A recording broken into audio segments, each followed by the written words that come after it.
Muy buenas noches, bienvenidos a lo mejor en Excelsior Televisión.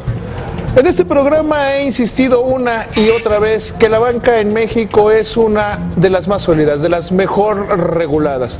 Me da muchísimo gusto tenerte, Jaime, que eres en gran medida el responsable de tener uno de los sistemas financieros más sólidos y mejor regulados del mundo. Jaime, buenas noches. Buenas noches, David, gracias por la invitación. Hay que construir un poco sobre de dónde saco esta afirmación de que tenemos pues uno de los mayores estándares de seguridad dentro del sistema bancario. Es algo que nos ha costado mucho como sociedad, como autoridades y pues el sistema financiero en construirlo ya de hace mucho tiempo, ¿no? ¿Te acuerdas? Nos vino la crisis del 94 y todo esto.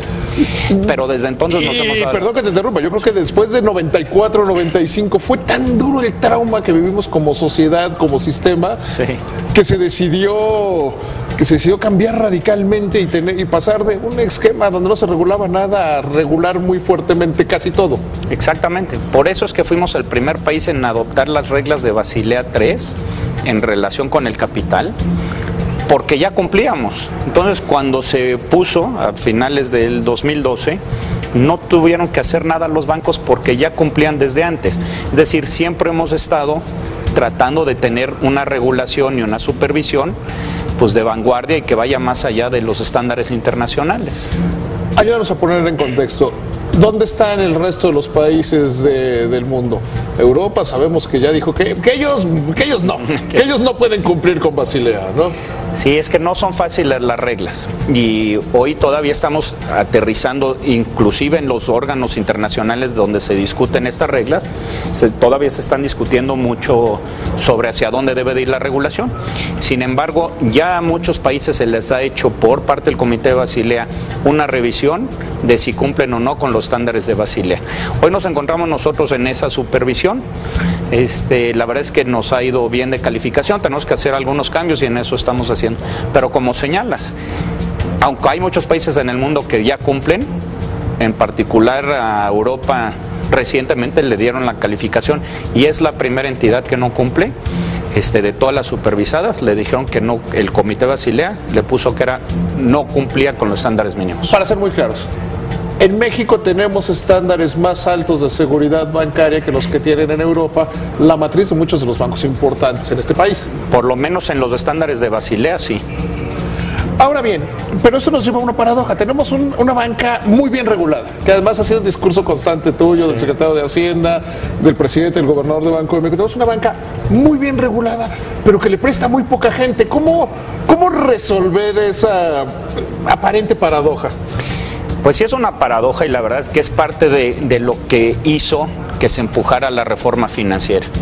Tenemos la construcción de una buena supervisión, de una buena regulación y ahora de muchos bancos que se han dado en los últimos 6 o 7 años, 18 licencias nuevas bancarias. Pero lo que no teníamos era un suelo parejo para todos. Y la reforma financiera lo que trata de hacer es eso, y que a través entonces de la competencia, de menos barreras de entrada, de mayores oportunidades para todos los bancos, que se incremente la penetración del crédito, sobre todo en la sociedad, ¿no? ¿Hasta qué punto detiene, en tu opinión, hasta qué punto detiene el otorgamiento de crédito la dureza en las reglas? Mira, eso es un tema que siempre se discute y yo creo que no necesariamente. Si tú ves, por ejemplo, Chile o Corea, que están muy bien calificados en cuanto a su regulación como en México, sí, sin embargo su penetración es más grande, es más alta su penetración. Porque un argumento de los bancos tradicionalmente es ese. Es decir, como tenemos tantas regulaciones, tantos requerimientos de capital, crear reservas hasta por las pérdidas que alguna vez podríamos llegar a tener, eso inhibe el otorgamiento de crédito o lo encarece. Pues mira, no, lo que pasa es que eso no se sostiene empíricamente, ¿no? Y menos ahora que la regulación se ha vuelto regulación internacional. Todos los países, salvo estas excepciones que estamos platicando, pero que no se diferencian mucho de todas formas, hoy tienen estándares que son globales, que son los mismos, y la penetración de México, déjame decirte, es del 28% en relación del crédito con el PIB. En el resto de Latinoamérica es 44%, o el promedio de Latinoamérica. Y si nos comparamos con países como Brasil o Chile, que son más o menos unas economías similares a las nuestras, su penetración es del 70, el 80%, con una buena regulación similar a la nuestra. Entonces, yo creo que no necesariamente es eso, sino las otras condiciones que estaban en las leyes y que por eso se dio la reforma financiera, que es falta de competencia en algunos sectores y otras cosas que a lo mejor explican, pero no necesariamente la regulación. Yo creo que ya va siendo tiempo de hacer un corte de caja sobre la reforma financiera. ¿Cómo se ve desde la Comisión Nacional Bancaria y de Valores? Mira, apenas es una reforma muy grande, es una reforma que cambió 34 leyes, es una reforma que implicó nada más a la Comisión, sin contar con SAR, Seguros, a la Secretaría de Hacienda, del Banco de México, nada más a nosotros cerca de 180 cambios que tuvimos que hacer para la implementación nada más de la reforma, sin contar Basilea. Vamos a acabar este año de hacer esos cambios. Entonces yo creo que hay que darle un poco de tiempo para que algunos de estos cambios se vaya ajustando el mercado y entonces empecemos a ver los resultados. Pues lo importante es que estamos ya en plena implementación de la reforma. ¿Cómo se regula un mercado tan grande? Tienes que 5,000 aproximadamente entidades bajo tu regulación. ¿Cómo regular tramos tan grandes? Es una parte muy compleja que tiene la comisión y es precisamente esa, y además entidades muy distintas, ¿no? Tienes sociedades financieras populares, cooperativas de ahorro y préstamo, bancos, emisoras, la Bolsa Mexicana de Valores. Entonces es una parte complicada, pero afortunadamente con muy buen capital humano. Y que además tenemos una muy buena estructura y nos hemos dedicado en parte en eso, a tener procesos que sean claros y sean eficientes para la regulación y la supervisión. A veces uno se fija más en la parte oscura. Casos como el de FICREA, ¿qué me podrías decir de él? Bueno, en particular en FICREA hoy estamos en una intervención por las irregularidades que observamos. Tenemos un acuerdo con los ahorradores con quienes estamos trabajando de no hacer más comentarios públicos, pero lo que te puedo decir es que la autoridad actuó siempre con apego a derecho y estamos tratando de resolver un problema que no causamos nosotros, que causó la administración. ¿Casos similares? O sea, ¿qué posibilidad hay de que en las sociedades financieras populares pudiera haber riesgo de contagio? ¿Es un caso único o hay un riesgo sistémico? No, sin duda no hay un riesgo sistémico, es un caso único. Y por eso es muy importante que sigamos supervisando y verificando que se cumpla con la regulación. No quiere decir que no pueda haber otros casos, no porque tengas una autorización estás exento de que quiebran. Quiebran en todas las industrias, siempre hay ¿no? Aquí la única diferencia es que hay una autorización. Con mucho menos escándalo en Banco Bicentenario, ¿no? Claro. Sabemos que Banco Bicentenario fue y también estaba autorizado y también estaba regulado, pero lo que funciona, y es la parte importante, es que la autoridad entre a tiempo y se resuelva a tiempo.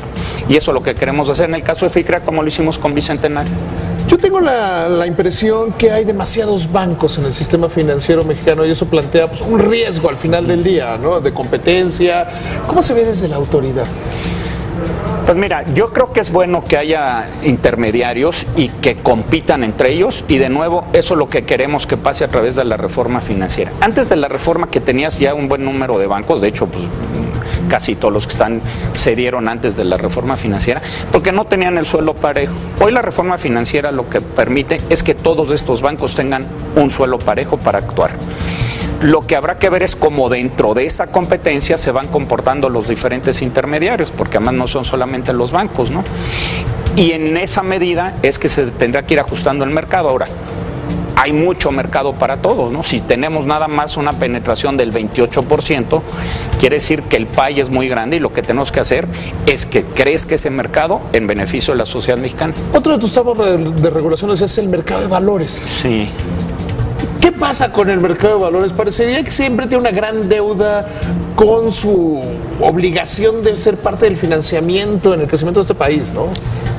Sí, la verdad es que en términos de acciones, sí, pero el mercado de deuda de México es muy grande, muy profundo y muy eficiente. Y de ahí se financian muchas empresas. Pero sí lo que queremos decir, y de nuevo, es parte del mandato ahora que tiene NAFIN a partir de la reforma financiera y de compromiso de la autoridad, es que crezca ese mercado y que sea otra opción para las empresas que ahí puedan financiarse a través de la bolsa, que además es una opción muy barata porque es como un crédito que no tiene plazo, ¿no? Entonces la verdad es que es una buena opción y estamos trabajando para que crezca y estamos totalmente de acuerdo con lo que acabas de decir. Existe todavía esa deuda pendiente de que crezca. El problema está encontrar qué es lo que hace falta para que se den, ¿no? ¿Cómo lo veríamos? Porque hay quienes dicen que hay pocos ahorradores interesados, otros que hay pocas empresas o pocas empresas dispuestas a compartir parte de su posibilidad de accionar. ¿Tú cómo lo ves? Pues yo creo que es parte de un conjunto de cosas, ¿no? Sí tenemos que trabajar en que sea más barata la bolsa, sí tenemos que trabajar en que sea más eficiente, tenemos seguramente y cambiamos algunas reglas ya para que en lugar de que cuando estás iniciando solamente antes tener la posibilidad de estar 3 años en un mercado o en una posición menos rigurosa, ahora son 10 años y eso lo acabamos de cambiar para que crezcan dentro de la bolsa las empresas. Entonces yo creo que hay parte de todo y también hay una parte cultural. En México tenemos muchas empresas que son familiares y que no necesariamente ven a la bolsa como una oportunidad de crecimiento, sino como una posibilidad distinta para el desarrollo de sus negocios y hay que trabajar en todo eso. Finalmente hay un tema en el que tenemos que entrar, que es el tema de la educación financiera.